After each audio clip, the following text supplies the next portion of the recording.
Hello दोस्तों, मैं हूं अमित त्यागी और हमेशा मैं आपके लिए टेलीविजन सिनेमा की बातें लेकर आता हूं। तो एक सवाल मुझसे लोग हमेशा आजकल पूछते हैं कि इतना वक्त जो हो गया है, डिजिटाइजेशन हो गया है, सबके हाथ में फोन है, तो क्या लोगों ने टीवी देखना बंद कर दिया है?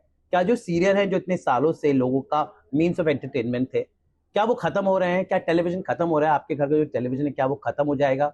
सीरियल बनने बंद हो जाएंगे? क्या लोग सीरियल नहीं देंगे? क्या वेब सीरीज होगी आगे का एंटरटेनमेंट मीडियम? क्या लोग फोन पे ही सब कुछ देखेंगे? ढेर सारे सवाल है। तो इस सवालों का जवाब पाने के लिए आज मेरे को एक ऐसे शख्स मिले हैं जिनका काम है लोगों को एंटरटेन करना। तो मेरे साथ है मिस्टर आलोक जैन। और अभी अभी आपने जो बहुत सारे चैनल्स देखे हैं, कलर्स, जियो हॉटस्टार, ये सब आलोक जी संभाल रहे हैं। तो Alok ji is the best person to answer this questions. तो Alok ji, welcome to our show. Thank you Amit Alok ji. जी बहुत बहुत धन्यवाद आपको मुझे मौका देने का कि आपके दर्शकों से मैं बात कर सकूं और मुझे बुलाने का। जी, तो आलोक जी, मेरा पहला सवाल जो मैंने जी बताया, लोगों का जी। जो मुझसे प्रश्न पूछे जाते हैं कि इतना डिजिटाइजेशन हो गया है, फिर टीवी खत्म हो जाएगा, सीरियल लोग नहीं देख रहे हैं, क्या है? तो क्या आपको लगता है कि सीरियल अगले 5 सालों में खत्म हो जाएंगे? हम्म। सिनेमा के बारे में भी लोग बोलते हैं, लेकिन सिनेमा किस तरह से इन्वेंट कर लेते हैं, लेकिन टेलीविजन पे बहुत सवाल उठ रहे हैं, खासकर ये मोबाइल फोन आने से, डिजिटाइजेशन होने से। तो what do you think is the way forward for television? एक तो मैं बिल्कुल ही इससे मेरा मतभेद है कि टेलीविजन कहीं नहीं जा रहा है। ये उस तरह से है कि टेलीविजन आज भी जी हिंदुस्तान में 80 से 90 करोड़ लोग देखते हैं और उनका 2.5 से 3 घंटा प्रतिदिन देखते हैं। जी। आज से 4-5 साल पहले की व्यूअरशिप और आज की व्यूअरशिप में बहुत बदलाव नहीं आया टीवी की। Okay. However, along with this, I would like to say कि, but along TV, people also watch streaming, and people also have continued to watch some part of theater. Theater is also there, but OTT जो पहले zero था, आज एक बहुत महत्वपूर्ण हिस्सा है हमारे दर्शकों के दिनचर्या में एंटरटेनमेंट का। जी। तो वो चीज जो ग्रो कर रही है वो तेजी से ग्रो कर रहा है, कोई डिबेट नहीं है उसमें। बट टीवी मर रहा है, ऐसा कोई डेटा और ऐसा कोई इनपुट हमको नहीं दिखता है ये। बट कोई चीज बढ़ रही है तो वो ज्यादा दिखती है। ये इस तरह से है कि हमें लगता है कि सब लोग ऑनलाइन शॉपिंग खरीद रहे हैं, बट क्या दुकानें बंद हो गई हैं? हिंदुस्तान जो है ना, अगर आप देखें 6-7% का जीडीपी ग्रोथ रेट है, आज थर्ड फोर्थ लार्जेस्ट इकोनॉमी है वर्ल्ड में, right. Over last 15 years what we have seen the economic growth in India, उससे हर चीज का कंजम्पशन बढ़ा है, एंटरटेनमेंट का कंजम्पशन भी बढ़ा है। अगर पहले 3 घंटे लोग एंटरटेनमेंट करते थे और 20 लोग करते थे, आज 40 लोग 4 घंटा एंटरटेनमेंट होते हैं। अगर वो 20 का 40 हुआ है और घंटे बढ़े हैं, तो जो नए लोगों ने देखना शुरू किया है उससे ओटीटी बढ़ा है। बट ऐसा नहीं कि लोगों ने टीवी देखना बंद कर दिया है। तो मुझे नहीं दिखता है कि आने वाले नेक्स्ट कुछ वर्षों में तो टीवी कहीं जा रहा है। जबकि इम्पॉर्टेंट चीज ये है कि बिकॉज हिंदुस्तान बदला है आज, India is extremely young country. 40% जनता भारत की 25 साल से कम की है। हिंदुस्तान में इकोनॉमिक प्रॉस्पेरिटी आई है, infrastructure development has happened, internet penetration has happened, लोगों mobile phone penetration has happened, लोगों की जानकारी देश की विदेश की बढ़ी है। कंज्यूमर के पास बहुत सारे ऑप्शंस हैं, सोशल मीडिया है, कंज्यूमर के पास ओटीटी है, टेलीविजन भी है, तो कंज्यूमर के पास ऑप्शंस हैं। तो कंज्यूमर का बिहेवियर चेंज हुआ है। उस बिहेवियर के लिए अगर हर मीडियम को, चाहे वो थिएटर हो, चाहे वो ओटीटी हो, चाहे वो टेलीविजन है, उसको बदलने की जरूरत है। अगर आप बदलेंगे नहीं उसको कंज्यूमर के बिहेवियर से, तो आप बचेंगे नहीं। अगर आज पहले अगर एक दुकान पे आप जाएं, आज दुकानदार बोले कि भाई मैं तो सिर्फ पैसा कैश में लूंगा, तो जो आदमी यूपीआई से ट्रांसफर करना चाहता है नहीं देगा ना यार। तो उस दुकानदार को भी बदलने की जरूरत है कि यार मैं एक यूपीआई का मैकेनिज्म रखूं, चलो क्रेडिट कार्ड का मैकेनिज्म छोड़ दो, यूपीआई का मैकेनिज्म रखो। और वो अड़ जाए जी मैं तो कैश ही लूंगा, मैं यूपीआई नहीं लूंगा, तो obviously he is not relevant. तो ऐसे ही है कि दुनिया बदली है, टेलीविजन को भी बदलने की जरूरत है, टेलीविजन को भी ग्रो करने की जरूरत है, बट टेलीविजन लोग नहीं देख रहे हैं, ये बिल्कुल गलत। बदलाव की जहां तक बात चली है, तो कुछ सीरियल हैं जो 18 साल से चले जा रहे हैं, जैसे तारक मेहता का उल्टा चश्मा, ये रिश्ता क्या कहलाता है, ये रिश्ता क्या कहलाता है। ये आज भी टॉप 10 में बने हुए हैं। तो it means in audience, in shows अपनी ऑडियंस बनाई हुई है।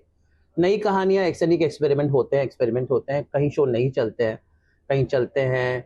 तो लार्जली टेलीविजन एक फैमिली ऑडियंस का जी प्लेटफॉर्म है। तो आपको क्या लगता है किस तरह की कहानियां जो वर्क कर रही हैं इतने सालों से एक तरफ, और किस तरह की नई कहानियां आपको लगता है कि उनमें पोटेंशियल है जुड़ने का? देखिए 100% आंसर मुझे भी मालूम नहीं है इसका, क्योंकि हम भी कोशिश करते रहते हैं। आप जानते हैं मीडिया में सक्सेस रेट 10 चीज़ें बनती हैं तो 2 चीज़ें चलती हैं। जी। तो किसी को ये बोलना कि मुझे सब कुछ मालूम है, क्या चलेगा क्या नहीं चलेगा, बहुत मुश्किल है। बट क्या है, the kind of stories you tell, how you tell is changing. जो हमारी समझ में है, और हर ब्रांड का अपना अपना होता है। जैसे कलर्स के अगर हम बारे में बात करें, हॉटस्टार के बारे में, कलर्स के बारे में, ये कलर्स का एक पहचान है जो सामाजिक रियलिटी की कहानियाँ सुनाता है लोगों। और स्टोरी टेलिंग थोड़ी सी फास्ट होती है, ड्रामा होता है, कैरेक्टर्स लार्जर देन लाइफ होते हैं, चाहे वो पुराने किसी शो में देखें, बालिका वधू में देखें, उत्तरायण में देखें, उड़ान में देखें, जो आज के किसी शो में देखें। सो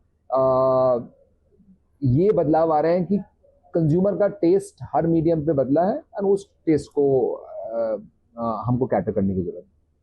मैंने कई सालों में एक डिफरेंशिएशन देखना है। कई शोज जो होते हैं टीआरपी में नहीं होंगे, लेकिन वो बहुत पसंद किए जाते हैं। फॉर एग्जाम्पल, आपके चैनल पे एक शो आता है मन्नत। May be it's not doing well on T, not the top rated show, but it works very well digitally. तो एक डिजिटल ऑडियंस होती है जिनको बहुत फैन बेस होता है, उन्हें लोग यूट्यूब पे ज्यादा देखते हैं। और दूसरी तरफ वो शोज होते हैं जो टीआरपी में होते हैं, लेकिन शायद उनकी फैन बेस नहीं होती, हो सकता है नंबर 1 हो। तो ये जो डिफरेंशिएशन आ गया digital audience and TV audience, ये जो है, do you consider these factors? Amit, हम लोग तो जहाँ हम हैं, हम इस तरह देखते हैं कि हमारे पास तो सभी माध्यम अवेलेबल है। हमारे पास तो डिजिटल भी है, जियो हॉटस्टार है, हमारे पास टेलीविजन चैनल भी है। हमारे लिए तो अगर ऑडियंस यहाँ देखता है या वहाँ देखता है, एज अ कंटेंट मेकर्स कम फर्क पड़ता है।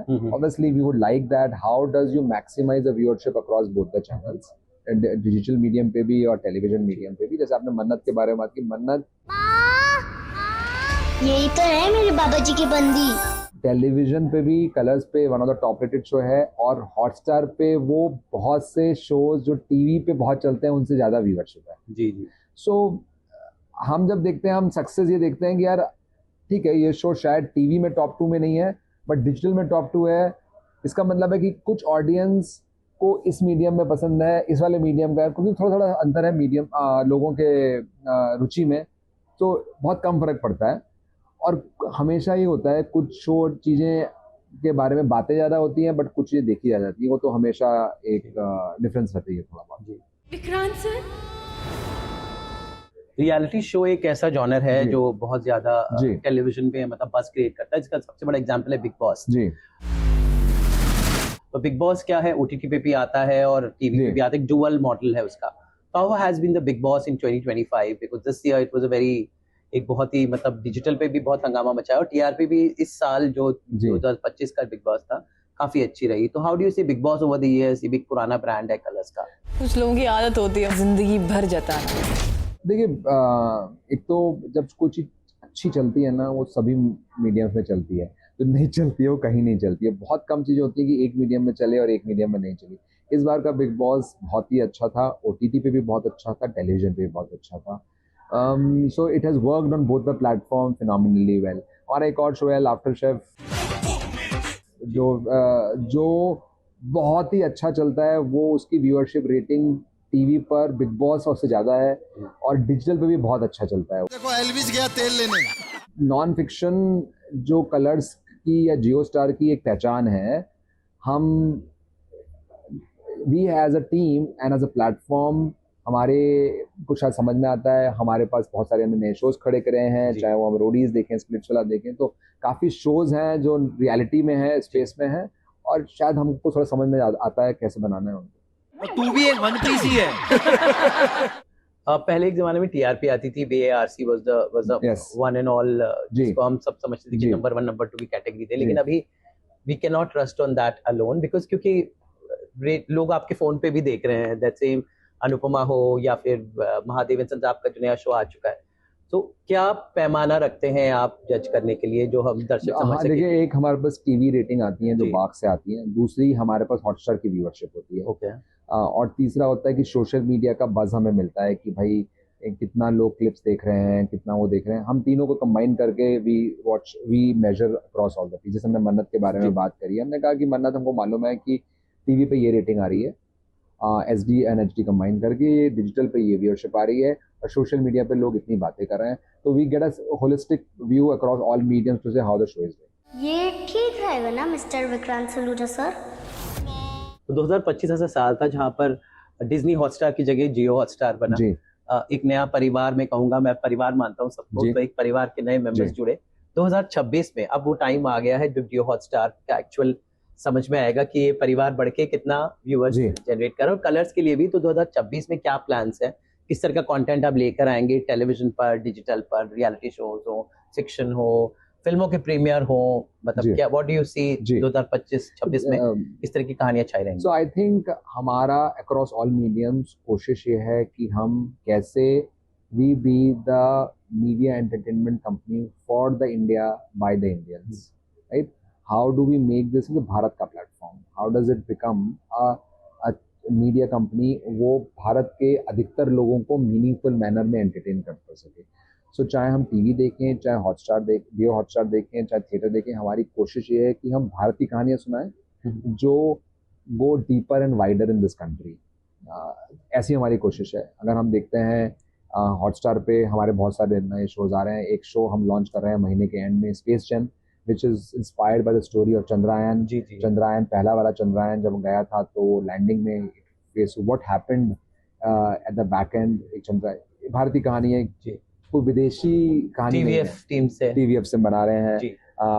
उसके अलावा हम एक ठुकरा के मेरा प्यार एक शो था जो जी। बहुत पॉपुलर था, ठुकरा के मेरा प्यार। ईस्टर्न यूपी बिहार बेल्ट की थी, जहाँ पे एक लड़का जो गरीब है वो आईएएस बनता है, बट एक प्यार होता है, एक कहानी थी। उसका सीजन 2 हम लॉन्च कर रहे हैं। उसका कल फिर लौट के आया है।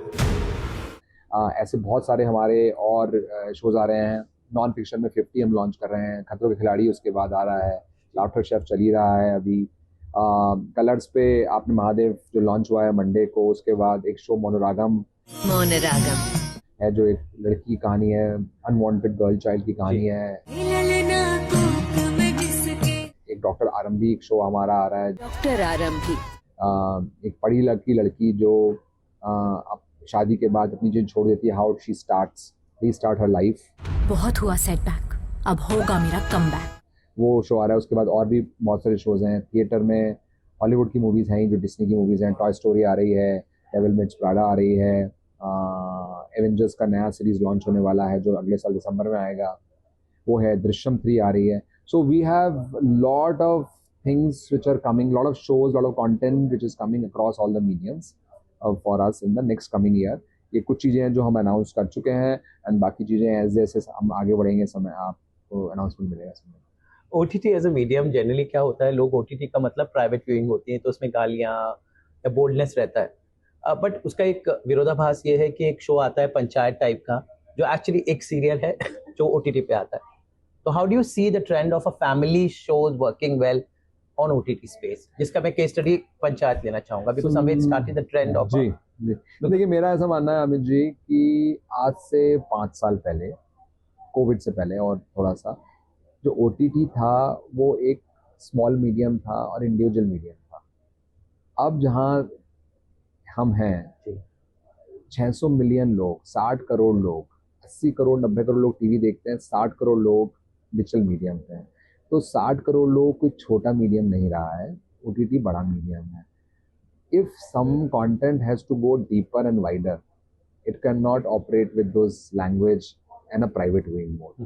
You may have some content which is a private viewing, but अगर आपको चाहिए कि content wider हो, deeper हो और larger हो, you will have to make a content which is a family viewing content. So that is, आज से 6-7 साल पहले OTT उस लेयर पे रन करता था कि we will make extremely niche, the language can be this, the way it's shown is there.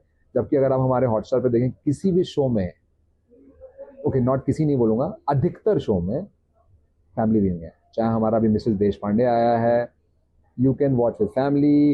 If your mother peeps into, your kid is coming to watch what you are watching, you will not feel ashamed, you can also ask him to watch it. So हमारा Jio Hotstar पे अधिकतर कोशिश ये है कि सभी show family viewing lens से बनाए जाए। हो सकता है कुछ चीज़ें हम बनाएं स्मॉल ऑडियंस के लिए, बट अधिकतर शोज फैमिली के लिए हैं। और कोई ओटीटी अगर बड़ा बनना चाहता है तो वो उस लैंग्वेज और उस नीश ऑडियंस के साथ काम नहीं कर सकता। ये हमारी मानना है। That's why Netflix का most watched show was single पापा। हाँ, सिंगल पापा। ठीक है, सिंगल पापा मैंने शो देखा रिसेंटली, बहुत अच्छा बनाया है। Very Hotstar show on Netflix. हाँ, अमूल को घर मैं ही लेके जाऊंगा और मैं बनूंगा उसका सिंगल पापा। तो ऐसा नहीं है, आई थिंक सभी प्लेटफॉर्म की कोशिश है कि वो वाइडर जाएं। जी। आई थिंक सभी प्लेटफॉर्म कोशिश कर रहे हैं। आपने पंचायत का नाम लिया, Amazon has done a great job, Netflix has done some great shows. So I think every platform is trying their best to go deeper and wider in the country in their own way. आखिर में भारत एक बहुत बड़ा देश है, जी बहुत सारी भाषाएं हैं और दक्षिण भारत का बहुत बड़ा कंट्रीब्यूशन रहा है हमारे जी। सिनेमा में भी। जी तो आपको लगता है कि वहाँ के शोज भी कई दक्षिण भारत के शोज हिंदी में बने, जैसे अनुपमा फॉर एग्जांपल जी। एक बंगाली बंगाली का शो शो था, था। जी। जी। तो बंगाल से बहुत कंटेंट आ रहा है, तमिल से बहुत कंटेंट आ रहा है, तो ये जो इंटरकल्चरल एक्सचेंज अब बहुत ज्यादा हो गया है और हो सकता है डब करके भी या रीमेक करके भी। तो how do you see this cultural exchange happening? बहुत अच्छी More. बात है। आई थिंक एक तो क्या है कि ऑडियंस की एक्सेप्टेबिलिटी बढ़ गई है। आज इंटर कंट्री नहीं, इंट्रा कंट्री नहीं, कोरियन कंटेंट आल्सो देख रहे हैं। मैंने रिसेंटली सुना कि कोरिया की कुछ सीरीज बहुत पॉपुलर है इंडिया, स्क्विड गेम बहुत देखा गया और भी सीरीज पॉपुलर है। I think Indian growth story is so strong and powerful and Indian audience, India एक ऐसा कंट्री, आप एक सिटी में 6 महीने बाद जाओ तो सिटी बदल जाता है, कुछ ना कुछ बदलाव दिखेगा। इंडिया बहुत तेजी से बदल रहा था और इंडिया की ऑडियंस भी लोकली में भी बहुत चेंज हो रही है। मुझे आज दिक्कत नहीं होती तमिल कंटेंट देखने के लिए या किसी को नहीं होती, मुझे कोरियन देखने पसंद नहीं है तो चाइनीज भी देखते हैं, जापानीज भी देखते हैं। तो हिंदुस्तान बदल रहा है और इसलिए जो क्रॉस मार्केट लर्निंग्स हैं और कंटेंट मूवमेंट है वो काफ़ी मुझे दिखता है होएगा आगे आने से। यानी टेलीविजन कहीं नहीं जाने वाला। मैं तो बिल्कुल 100% अब मेरी रोजी रोटी पे आप हमारी भी रोजी रोटी, मैं भी टेलीविजन से आता हूँ, जी तो इसलिए मैं चाहता हूँ कि हमारा काम है मनोरंजन करना और जी। उम्मीद है कि हम लोग करते रहेंगे, एक्टिव रहेंगे और ये कहानी आपको सुनाते रहेंगे। Thank you so much Alok ji, all the best आपके आने वाले शोज के लिए और 2026 में कलर्स और जियो हॉटस्टार और आपके सारे प्लेटफॉर्म पर ये कहानियां देश का मनोरंजन करें। Thank you Amit ji, Thank you so much. Thank you everyone.